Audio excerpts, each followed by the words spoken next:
Welcome to another episode of Tell It How It Is, No Filter. You know who it is. The lovely introduction and beginning gave you that. How's everybody feeling? What's going on for the week? We are here. I can't say the outcome of the Super Bowl, which kind of blows up when I do this then, right? Because if it comes out every Monday at 12 noon, I should know the winner of the Super Bowl right now, right? That lets you know shit's twisted. Anyway, I hope all is well. We should be at the ending of winter. We've been fortunate, but I know I don't want to speak it into existence. We may get a couple more cold fronts, as long as there's no snow though. No crazy snow. Please guide us into mid-March, early April, where the weather should be more rewarding. Okay, so I've been off of Grammys a long time. I can't tell you the last time I watched Grammys. You know what I mean? But it passed, right? The thing to take away is that Beyonce has now the record for most Grammys received at 32. So she holds that record down. The only other thing that I would take from that whole Grammys is the performance of God Did,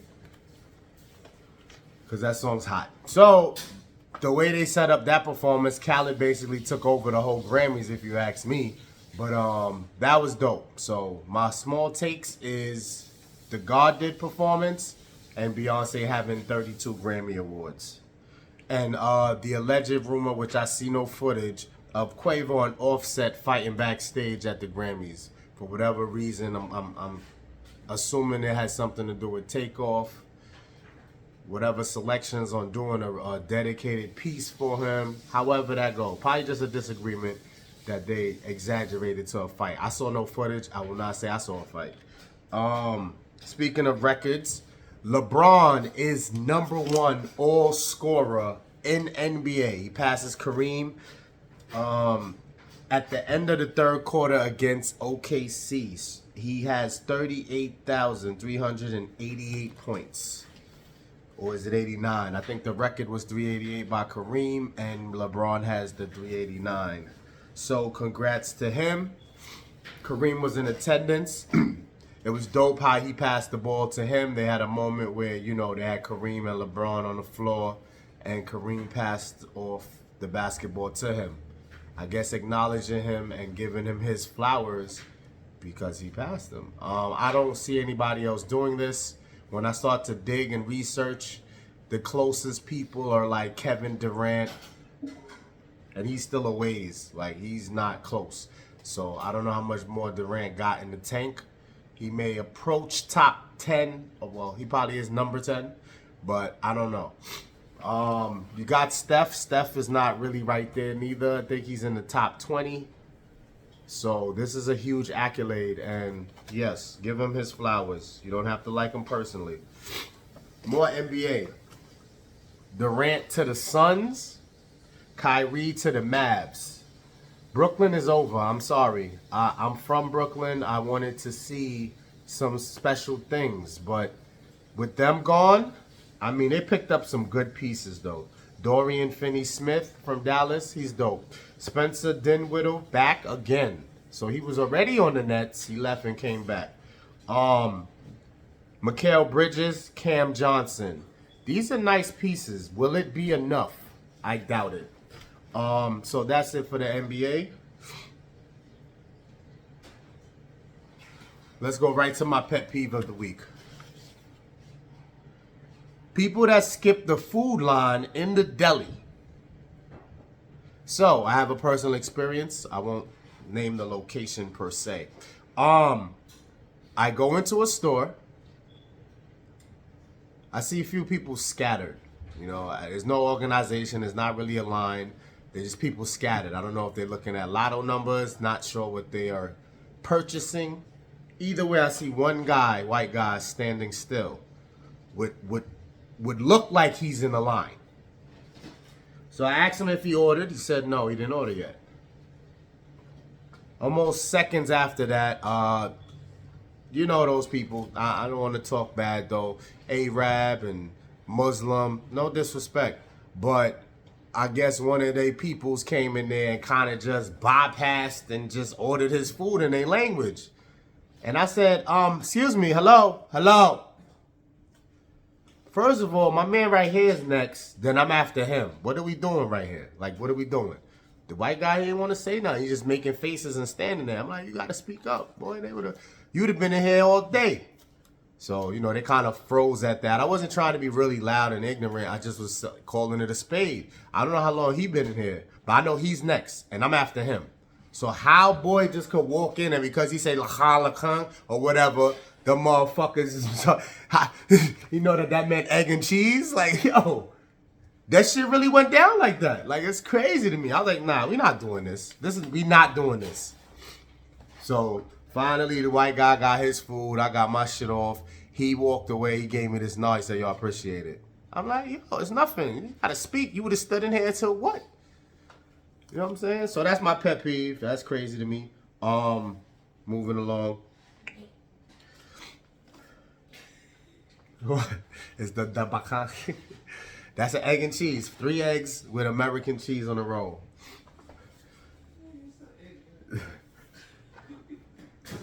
So, being a step ahead in worst case scenarios. That's a tough statement because it's like that needs a huge breakdown. And everybody's not equipped for that. I mean, it's a battle between having a positive outlook and just being aware that life can turn at any moment for whatever reason. So you want to have the mental capacity to say that you're going to try to stay a step ahead.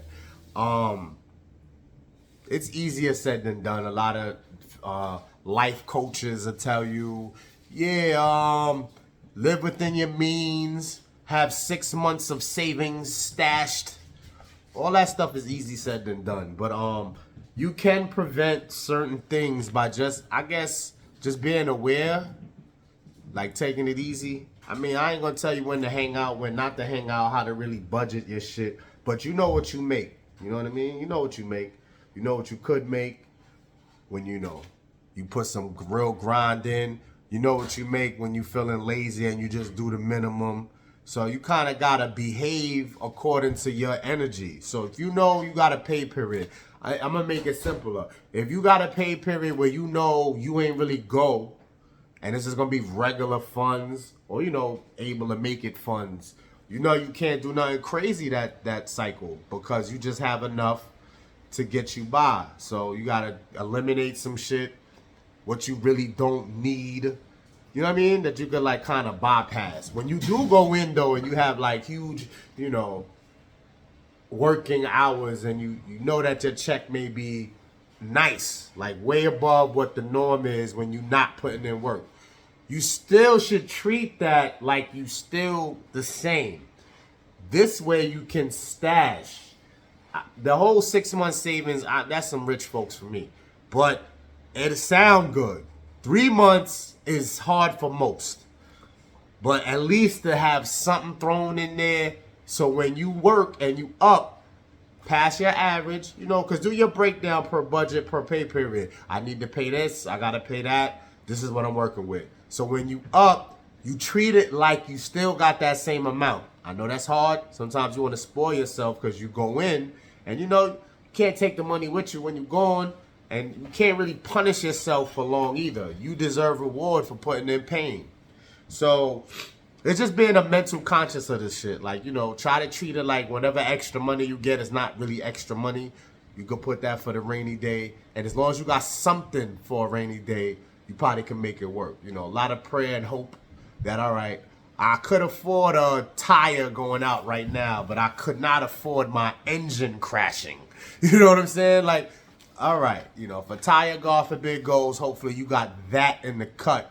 You should be able to take care of that. A battery, God forbid, windshield wipers, little shit, little emergencies for people who commute a lot. People who don't commute or have a car, you probably won't really run into these same type of problems because your car is like your kids. You know, they could get sick too or they need treatment. You know what I'm saying? So if you dodge the bullet of no car and no kids, Whatever you stash should be enough, because what emergency you really getting into? Except for like if you don't get paid when you're not at work, and God forbid you're sick, so you have to take off. That's my take on that.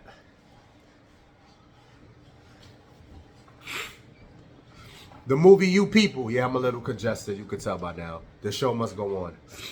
You People. I got Saucy in the back. Could give me some insight on how this movie was in her opinion.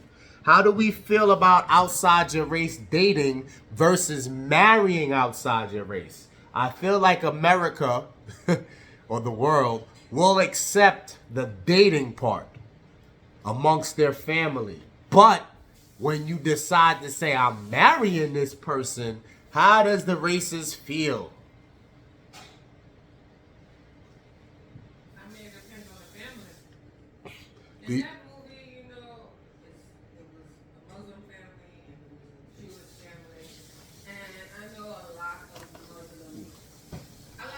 religious family will prefer them to marry in their religion. But it depends on their family. I mean, that was a great outlook. I like the movie. It's a great outlook to understand what it is. Because it wasn't even necessarily white and black. I'm pretty sure if the man was freaking Jewish and black, they still probably would have had a problem because he wasn't Muslim. So it really was pinpointing all Muslims and Jews and da da da da.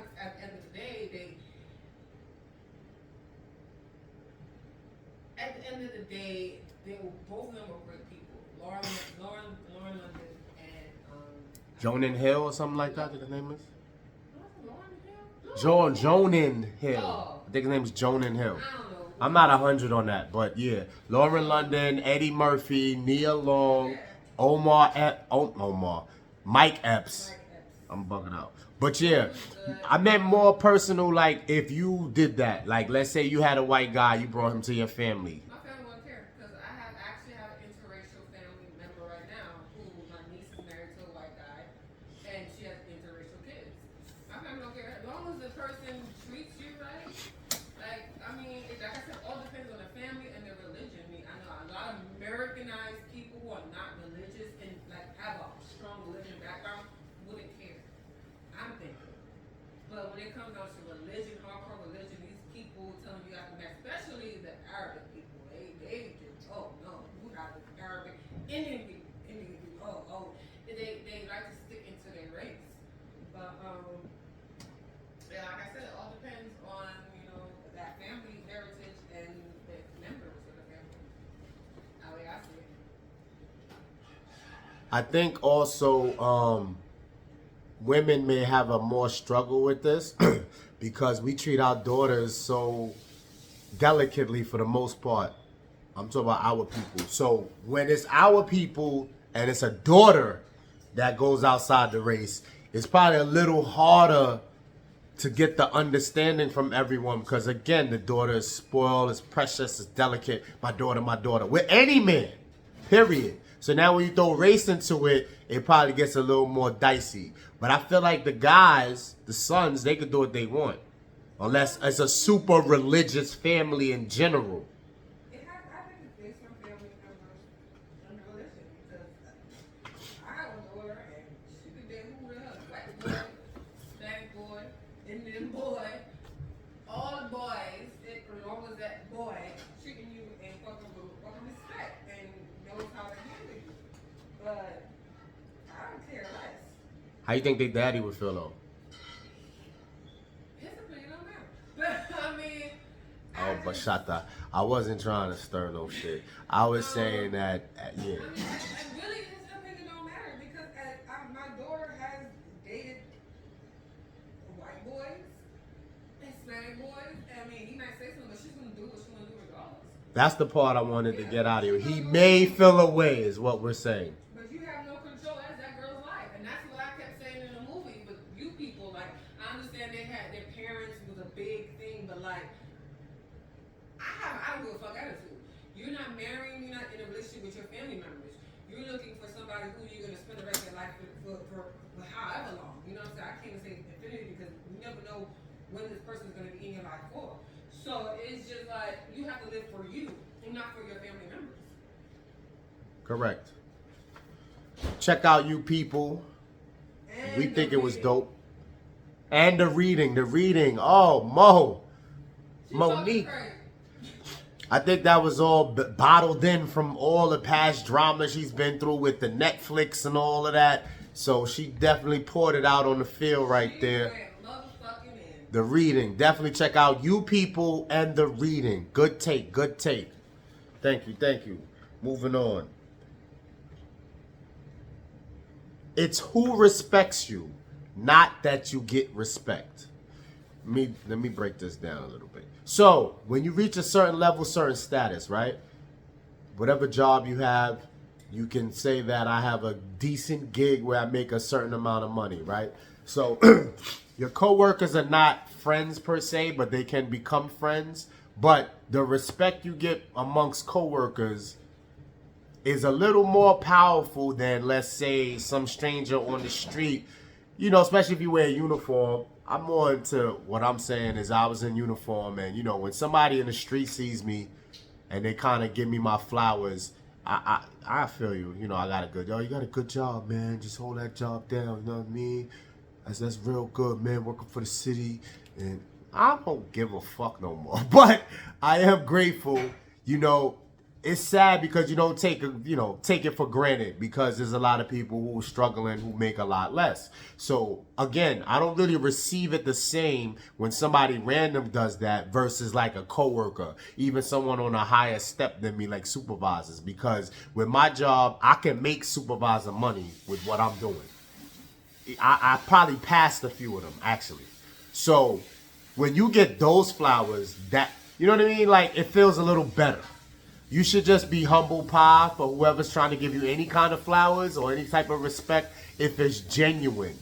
But I know it feels better if I make 100 something a year and somebody else who makes that or more gives me my flowers. That feels better than if I make 100 a year and the person who gives me my flowers make 50. It's like, well, you better, you need to get up to this level. You know what I'm saying? So I think it does matter who you get the respect from versus just having respect in general. Some people that take that general respect. Like, you're going to respect me whether I make $100K or $10. But it just feels better. So I would imagine that amongst celebrities, they would probably talk this way as well. You know what I mean? Like, you know, Beyonce, 32 Grammys, you know, you better put some respect on it. I guess that's what she would say. Even without the 32, just based on us knowing who that is and, you know, all the work she put in. Not saying I'm this crazy Beyonce fan. I'm just using it as an example. You know, Rihanna's and Jay-Z's and even your people's, Jeff Bezos. You know what I'm saying? They probably would want the respect from their peers, basically. So respect is cool, man. Get that from everyone. Anyone that gives it respectfully, genuinely, we taking that over here. But it does feel a little better of somebody on our level or above to give us flowers.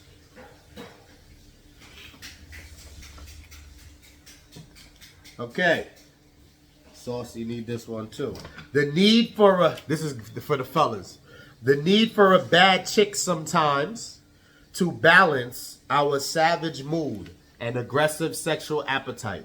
So this whole thing about who we pick, guys use their eyes, right? When we select someone, it's how they look. It's the attraction, absolutely. So today's day, the feminists out there, they saying that looks come with that masculine type of frame a little bit. So as today goes on, the females are becoming a little masculine and the guys are becoming more like bitches. So there's beef with that. So now, is the strategy for you guys, you tell me, leave comments for this. I'm not going to assume anything. I'm going to give all scenarios. So guys can say, yeah, I want a bad dime piece, really all the way at 10. Can I handle her though? Because 9 times out of 10, a very baddie, very, very baddie, is going to have some demands. It's not going to take your shit.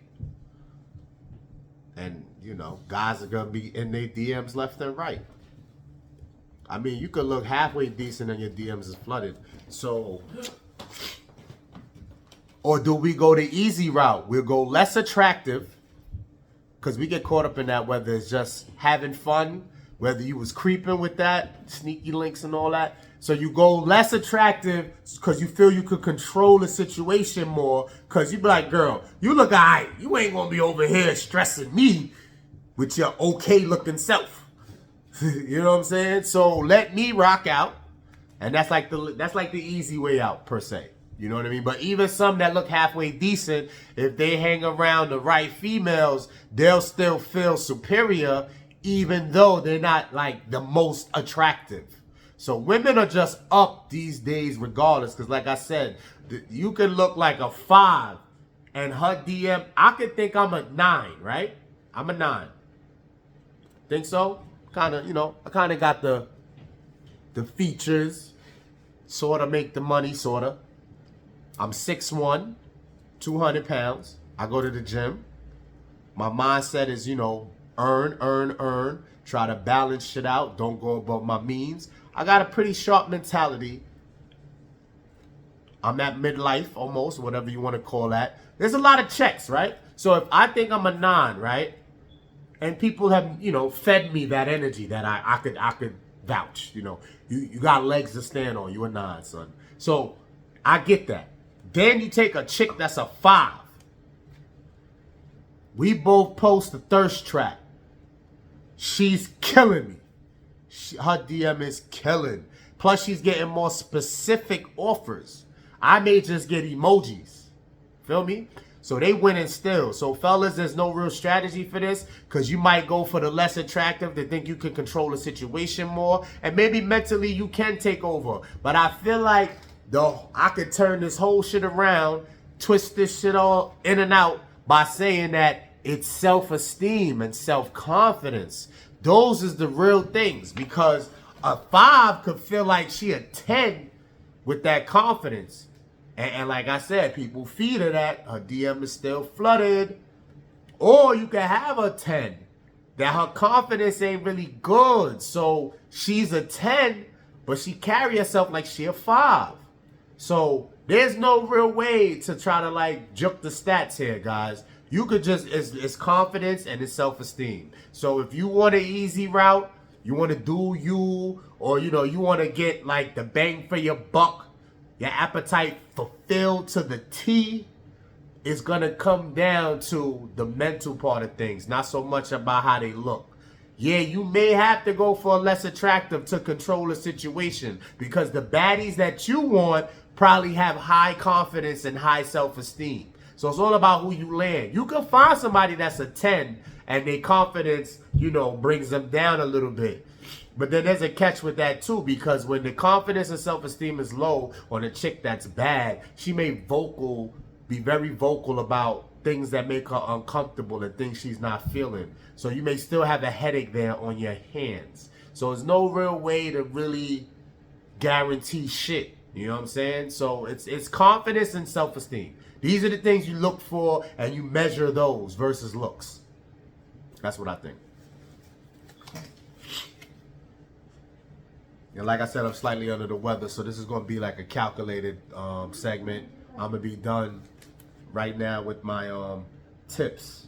I try to give y'all some health tips to make you. That's the second time I shook the thing, my fault. This is how you know I'm kind of out of it, but the show must go on. Pardon the 2 shakes. It was not an earthquake. You know, I don't got nobody holding it and they fucking shaky in their hands and shit. Pardon the 2 times. You can't turn fat into muscle and vice versa. You got to earn it, guys. The gym, yes, what you do outside the gym is way more important than what you do inside the gym. But you have to use that example right there to start your motivation. You cannot turn fat into muscle, and you can't turn muscle into fat. So you can't cheat it here, guys. We breathe in oxygen, that's O2. We exhale carbon molecules, CO2. So fat loss, right? It's with breathing. So exhaling, not inhaling. The more you can exhale throughout the day, get it? So when you exercise, and you push yourself to the potential limit, and you notice you'll be short of breath or you gasping for air, while you're doing that, going through that process, that's fat loss, guys. I don't know how to measure it exactly, how much of it is. So if you can start some exercises where you, for example,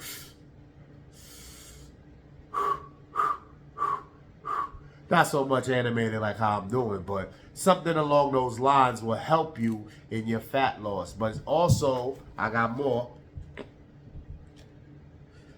By the way, little learning for you. Oxygen is not a fuel source, but it's needed. For example, a fire. It has to be present for certain things to occur, but it's not a fuel source. Back to the fat loss though. Watch your calorie intake. I probably said this already. Low carbs. Try to go for the low carbs. I always say the time of day too. I think when you first wake and you're going to be active, because I want you to be active, off the wake up. If you could do some push-ups, some jumping jacks or something, like within the first 15 minutes of being awake. Make sure you get light, even if it's artificial light, in your eyes within that first half hour of being awake. Sunlight is positive energy, guys. So you want sunlight to be present and take full advantage of it when it is. That produces positive energy. It can feed into a lot of things for you to have a productive day the moment you get some sunlight. But yes, watch the calorie intake. You know, measure it based on your body weight. Water. Can't stress enough how much water you need. Alkaline water though. You know what I'm saying? All water is useful, but try to get the alkaline water popping. That's pretty much what it boils down to. You know what I mean? The breathing, the exhaling, that's what's helping the fat loss. Absolutely. So even in your exercise regimens, you know, try to do that exhaling a little more. You know what I mean? Stick to a program where you're keeping track of what exercises you are doing, how often you get to go a week. You have to balance that in there. If you know you only could get there 2 or 3 times, 2, you definitely gotta go. Like you gotta really like work to failure almost when you only got 2 times a week. If you 3 and up, 3, 4, now you cannot. You know, you don't have to worry about going to failure and really going in. You could break things up because you know you got excessive amount of days to go there. But you know, sometimes I get it with the work, with what you work, especially if you grinding on your purpose, you need extra dollars or whatever. That's gonna take away from the gym visits. I get it, but it all counts. 2 days, it counts, especially if the other days you are able to do something, push-ups. I don't know. Use your imagination, bro. You got any type of weights in your crib, even if they're only 10, 15 pounds, you could do some things that count. Push-ups count. Don't sleep on that. That is the most affordable exercise. You don't need to purchase anything. And those push-ups are useful. They will, if you do a certain amount every day, and you elevate and start to push those numbers up, you'll see a difference in your body just off push-ups. So don't take that for granted at all. You know what I mean? So yeah, get your exercise on, but really take into account what I'm talking about with this breathing exercise. You can do a lot of it, test it out. You know, 1 deep in, 2 out. Deep in, 2 out. You feel what I'm saying? And just see where that gets you. You know what I'm saying? So that's really it. Stay positive, stay hopeful, stay hungry, stay active. Until the next time, I'll holler back at you guys, all right? Stay safe, and yeah, hope you enjoyed the Super Bowl. Peace. I'm kind of waiting for at least a 30-second mark. I'm bullshitting. Right, follow, like, subscribe, and comment at Voice of Reason NF. One word, Voice of Reason, NF. Subscribe to the channel, ladies and gentlemen. Probably got more gentlemen than ladies, which is cool. But welcome in here. You know what I mean? My first time viewers, my last time viewers. You know what I'm saying? So just definitely subscribe, like, give me a shout out. Remember the email. All that is in the timestamps so you can give me topics if you have something you want me to discuss. All right? So I'm out of here. Peace.